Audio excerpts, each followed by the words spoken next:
So Derek Chisora will fight Gerald Washington on the undercard of Anthony Joshua versus Dillian Whyte. I think most of you are familiar with Gerald Washington and have seen him fight over the years.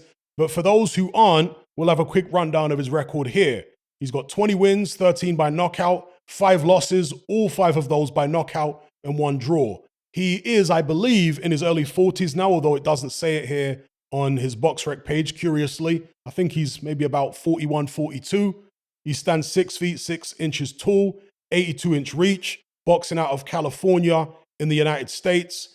If we scroll down his record here, you'll see that some of his best wins are over the likes of Jerry Forrest, who he stopped in 2 rounds back in 2013. To be fair, Forrest has improved a lot since that fight. And I say that not just because Forrest had a draw with Zheli Zhang a couple years back, but also because Forrest was beaten comprehensively early in his career by Michael Hunter.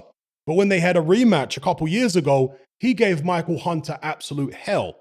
So that shows some clear improvement. Nevertheless, Gerald Washington does have a win over him back in 2013 in 2 rounds, so you've got to give him credit for that. Another one of his better wins would be over Eddie Chambers, who he decisioned back in 2016 over 8 rounds. He had a draw with Amir Mansour. That was a decent result for him. And then, of course, he had his title shot against Deontay Wilder back in 2017, which he lost in 5 rounds. And never mind what the judges' scorecards say here, because they've all got it pretty even. 2 of the judges had it exactly even. One of them had Deontay Wilder a point ahead. In reality, Gerald Washington was winning that fight. Go back and watch the fight for yourselves, those of you who haven't seen it or have maybe forgotten about it. Go and look at the tape and you'll see that Gerald Washington was outboxing Deontay Wilder, and he was, in reality, ahead before getting clipped. So he does have some boxing skills, Gerald Washington. He then went into a fight against Jarrell Miller, in which he was stopped in 8 rounds before picking up a win. He was then stopped in 2 by Adam Kaunaki in 2019. He then picked up a win over Robert Helenius, which is another one of his better performances and better victories. He stopped Helenius in 8. Although he was dog-tired when he did. Both of them were dog-tired, and I'll come on to that a little bit later on. And then in 2020, he was stopped by Charles Martin in 6 rounds. And in his last fight, last year, he was stopped in 8 rounds by Ali Demirizin. I always butcher that surname, but he is a German-based Turk, all right? So that is Gerald Washington. Now, he's a big, tall, athletic heavyweight. The problem is he's fragile. He doesn't stand up to much punishment or much pressure.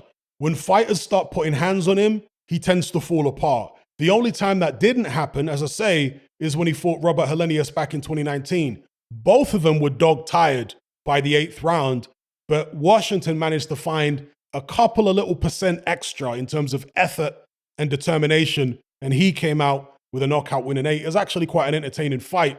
But other than that, as I say, as soon as people start landing on him, he usually unravels quite quick. Now, if he was going up against a prime Derek Chisora here, then I would pick Chisora to win with 100% confidence. But the Chisora of today cannot sustain pressure. He'll apply pressure for maybe a minute or a minute and a half in a round. Then he'll take the rest of the round off, usually in the corner or on the ropes, trying to lure the opponent in and hit him with counter punches. That's how he fights nowadays, Derek Chisora. And because of that, I think it gives Gerald Washington somewhat of a chance. Again, he is 6'6". He is athletic. He's got decent hand speed for a guy of his size. So if Chisora is taking too many breaks in the fight, that may allow Gerald Washington to pick up some points and use Derek Chisora's inactivity against him. Washington isn't a massive puncher. He has some power there, obviously, as a big guy. But I would be surprised if he was able to stop Derek Chisora, catch him with a random shot and get him out of there. Although, anything can happen in heavyweight boxing. But Washington hasn't shown himself over the years to be that kind of puncher, nor to have that type of energy whereby he's looking to knock people out. He tends to be happy winning on points if he can win at all. Derek Chisora, I think, should still win it, but I don't know, it might go a few rounds. It depends how hard Gerald Washington has trained, how much ambition he's still got. Could be interesting for a few with Gerald Washington picking up some rounds, boxing. If Derek Chisora can wind back the clock a little bit and apply sustained pressure for, let's say, 3, 4, 5 rounds, he might be able to get a stoppage within the first half of the bout. If not, it could turn out to be a longer affair.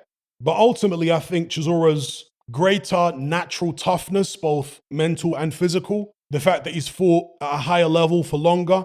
Again, Washington did fight Deontay Wilder back in the days, but Derek Chisora's fought Tyson Fury 3 times. He's fought Usyk, David Haye, Klitschko, so on and so forth. Dylan Whyte, of course. So he's used to hanging tough, more so than Gerald Washington is. He's got the greater will of the two. But it's not a bad fight for either guy at this stage of their careers. I mean, neither one of them is a contender. They're both firmly in the opponent category at this stage, with promoters looking to match them against upcoming hopefuls. Anyway, let me know what you guys think in the comment section below.